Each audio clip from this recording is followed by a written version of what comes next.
ভগবান শিব ও শম্ভু হচ্ছেন দেবাদিদেব মহাদেব। তিনি হলেন ত্রিদেবের অন্যতম। আর সেই ত্রিদেবকেই কিনা অভিশাপ। জানেন যে ভগবান শিব কে তাকে অভিশাপ দিয়েছিলেন? নমস্কার বন্ধুরা, অর্পিতা স্পিরিচুয়াল চ্যানেলে আপনাদের সবাইকে স্বাগত। আশা করি আপনারা প্রত্যেকে ভালো আছেন, সুস্থ আছেন।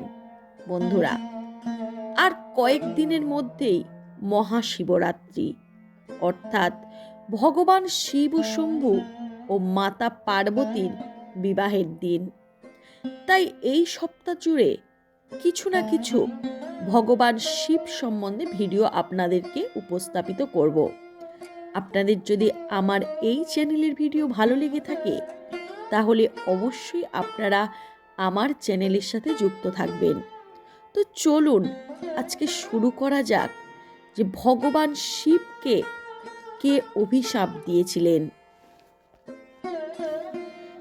বিদুর একদিন জিজ্ঞাসা করলেন, দক্ষ তার কন্যার প্রতি অত্যন্ত স্নেহপরায়ণ হওয়ার সত্ত্বেও কেন সতীকে অবহেলা করেছিলেন এবং সুশীল ব্যক্তিদের মধ্যে সর্বশ্রেষ্ঠ শিবের প্রতি তিনি ঈর্ষাপরায়ণ কেন হয়েছিলেন?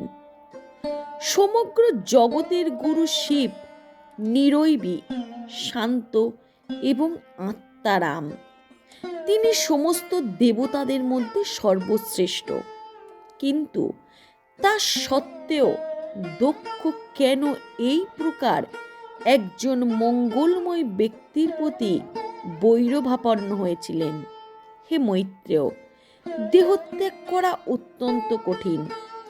আপনি কি দয়া করে আমার কাছে বর্ণনা করবেন কি কারণে শ্বশুর এবং জামতা এমনই তিক্ত কলহে লিপ্ত হয়েছিলেন যার ফলে মহাদেবী সতী দেহত্যাগ করেছিলেন? মৈত্রেয় ঋষি বললেন, পুরাকালে ব্রহ্মাণ্ডের সৃষ্টিকার্যের নেতৃস্থানীয় ব্যক্তিগণ এক মহাযজ্ঞের অনুষ্ঠান করেছিলেন, যাতে সমস্ত মহর্ষিগণ, মুনিগণ, দেবতাগণ তাদের অনুগামীগণ সহ সমবেত হয়েছিলেন। প্রজাপতিদের অধিপতি দক্ষ যখন সেই সভায় প্রবেশ করেছিলেন তখন সূর্যের মতো তার উজ্জ্বল অঙ্গ প্রভায় সমগ্র সভা আলোকিত হয়েছিল এবং তার সামনে সভায় সমবেত সমস্ত ব্যক্তিদের নিতান্তই নগণ্য বলে মনে হয়েছিল। ব্রহ্মা এবং শিব ব্যতীত সমস্ত অগ্নিদেবগণ এবং সেই মহাসভায় অন্যান্য সমবেত সদস্যগণ তার শরীরের জ্যোতির দ্বারা প্রভাবিত হয়ে তাদের আসন থেকে উঠে দাঁড়িয়েছিলেন। সেই মহান সভার সভাপতি ব্রহ্মা দক্ষকে যথাযোগ্য সম্মান প্রদর্শন করে স্বাগত জানিয়েছিলেন। ব্রহ্মাকে শ্রদ্ধা নিবেদন করে দক্ষ তার আসন গ্রহণ করেছিলেন, কিন্তু আসন গ্রহণ করার পূর্বে তাকে সম্মান প্রদর্শন না করে শিবকে বসে থাকতে দেখে দক্ষ অত্যন্ত অপমানিত হয়েছিলেন। তখন দক্ষ এত ক্রূর হয়ে উঠেছিলেন যে তার চোখ দুটি জ্বলছিল। তিনি তখন অত্যন্ত কঠোরভাবে শিবের বিরুদ্ধে বলতে শুরু করেছিলেন। উপস্থিত সমস্ত ঋষিগণ, ব্রাহ্মণগণ এবং অগ্নিদেবগণ, দয়া করে মনোযোগ সহকারে আপনারা আমার কথা শ্রবণ করুন। আমি অজ্ঞানতা অথবা মাৎসর্যের ফলে তা বলছি না। লোকপালদের নাম এবং যশ শিব বিনষ্ট করেছে এবং সদাচারের পন্থা কুলুষিত করেছে। যেহেতু সে নির্লজ্জ, তাই সে জানে না কিভাবে আচরণ করা উচিত। সে অগ্নি এবং ব্রাহ্মণদের সমক্ষে আমার কন্যার পানি গ্রহণ করার ফলে আমি তার গুরুজন। সে আমার গায়ত্রী সদৃশ কন্যাকে বিবাহ করেছে এবং তখন সে ঠিক একজন সাধুর মতো ভান করেছিল। তার চোখ ঠিক বানরের মতো, তবুও সে আমার মৃগ নয়না কন্যাকে বিবাহ করেছে। তা সত্ত্বেও সে উঠে দাঁড়িয়ে আমাকে অভিবাদন করেনি এবং মিষ্ট বাক্যের দ্বারা আমাকে স্বাগত জানানো উপযুক্ত বলেও মনে করেনি। শিষ্টাচারের সমস্ত নিয়ম ভঙ্গকারী এই ব্যক্তিটিকে আমার কন্যাদান করার কোনো রকম ইচ্ছে ছিল না, কারণ বাঞ্ছিত বিধি নিষেধগুলি পালন না করার ফলে সে অপবিত্র। কিন্তু শূদ্রকে বেদ পাঠ করানোর মতো আমি আমার কন্যাকে তার হস্তে সম্প্রদান করেছি। সে শ্মশানের মতো অপবিত্র স্থানে বাস করে এবং ভূত প্রেতেরা হচ্ছে তার সহচর। সারা শরীরে চিতাভস্ম মেখে উন্মাদের মতো নগ্ন হয়ে সে কখনো হাসে এবং কখনো কাঁদে। সে নিয়মিতভাবে স্নান করে না এবং তার অঙ্গের ভূষণ হচ্ছে মুন্ডমালা এবং অস্থি। তাই সে কেবল নামেই শিব বা শুভ, কিন্তু প্রকৃতপক্ষে সে সবচাইতে উন্মাদ ও অশুভ। তাই সে তমগুণ আচ্ছন্ন উন্মাদ ব্যক্তিদের অত্যন্ত প্রিয় এবং তাদের অধিপতি।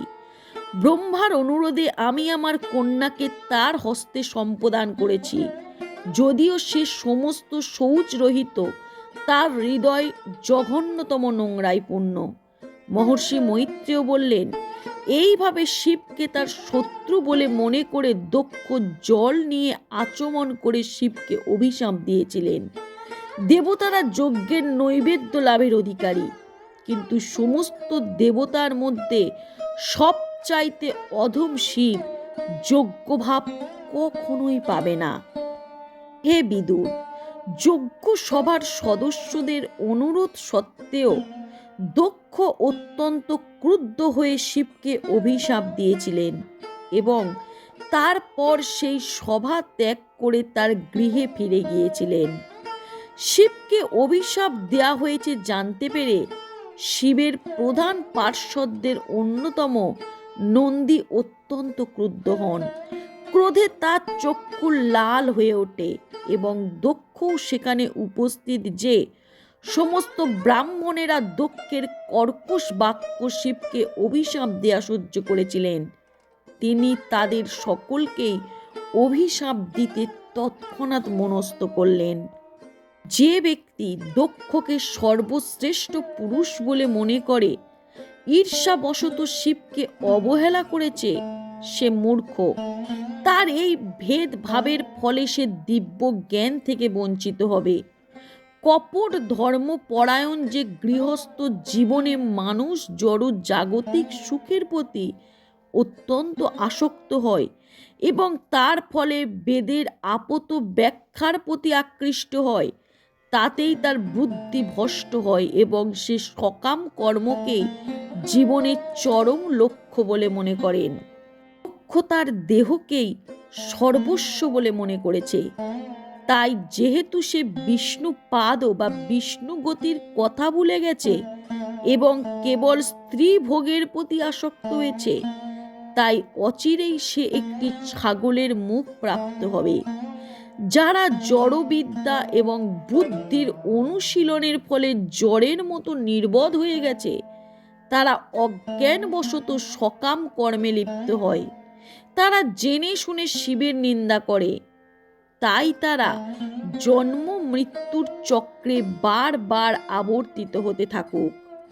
যারা বেদের মোহময়ী প্রতিজ্ঞার পুষ্পময়ী ভাষায় আকৃষ্ট এবং তার ফলে জড়তে পরিণত হয়ে শিবের প্রতি বিদ্বেষ ভাবাপন্ন হয়েছে, তারা সর্বদা সকাম কর্মের প্রতি আসক্ত থাকুক। এই সমস্ত ব্রাহ্মণেরা কেবল তাদের দেহ ধারণের জন্য শিক্ষাকতা, তপশ্চর্যা এবং ব্রত গ্রহণ করুন। তাদের ভক্ষ বিচার থাকবে না। তারা কেবল দেহ সুখের জন্য দাঁড়ে দাঁড়ে গিয়ে ভিক্ষা করে ধন সংগ্রহ করবে। নন্দীশ্বর জাতি ব্রাহ্মণদের এইভাবে অভিশাপ প্রদান করলে ভৃগুমণি তার শিবের অনুগামীদের ভৎসনা করে প্রচণ্ড অভিশাপ দিয়েছিলেন। যারা শিবের সন্তুষ্টি বিধানের জন্য ব্রত গ্রহণ করেছে অথবা যারা এই নিয়ম পালন করে তারা নিশ্চিতভাবে নাস্তিক হবে এবং দিব্য শাস্ত্র নির্দেশের বিরুদ্ধে আচরণ করবে। যারা শিব পূজার ব্রত গ্রহণ করে তারা এতই মূর্খ যে তারা জটা ভস্য এবং অস্থি ধারণ করে তার অনুকরণ করবে। তারা যখন শিবের উপাসনায় দীক্ষিত হয় তখন তারা মদ মাংস এই প্রকার বস্তু গ্রহণ করে।